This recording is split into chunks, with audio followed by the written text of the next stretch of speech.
forêt de Régina-Saint-Georges, il est 6h30. Sur cette exploitation, les journées commencent ici, à la base vie. Autour de la table, les bûcherons, les opérateurs de machines, tous sont réunis pour un briefing. Et sur cette carte, nous retrouvons les arbres et leurs coordonnées GPS recensées par l'ONF. Simon est le technicien forestier, c'est lui qui dispatche les équipes sur la parcelle. Vous partez en face avec les quads, vous prenez vos tronçonneuses tout, on fait comme d'habitude. Ok ? Et c'est parti pour une journée de travail. À quelques centaines de mètres en quad, Simon retrouve son équipe sur le lieu de rendez-vous, GPS en main. Le GPS permet aux bûcherons de ne pas perdre de temps à trouver l'arbre sur place, puisque le point GPS de l'arbre qui doit couper est rentré dans le GPS. Il marque la direction et comme là on peut le voir, la flèche indique avec les mètres où se situe l'arbre.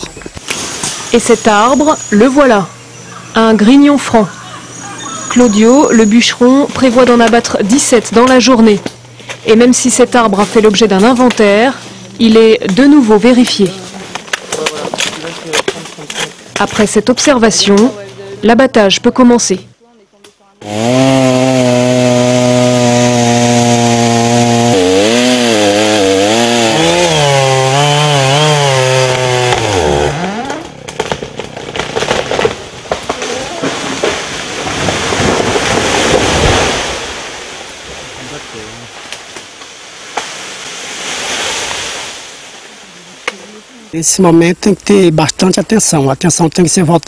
À ce stade-là, je fais très attention.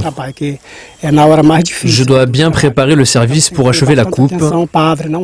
C'est le moment le plus difficile, car il faut éviter que l'arbre ne s'arrache quand il tombe. Une fois l'arbre à terre, il va rester là près d'1 an, avant d'être acheminé vers la scierie de cacao. Ces grumes sont très résistantes, elles ne risquent pas d'être abîmées.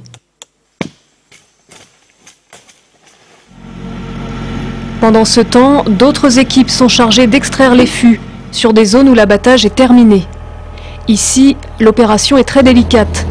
Le conducteur d'engin tire au bout de son câble près de 3 tonnes de grumes dans une pente extrêmement meuble. C'est ce que l'on appelle le débuscage et il faut aller vite. Le bois n'est sorti qu'en saison sèche, c'est-à-dire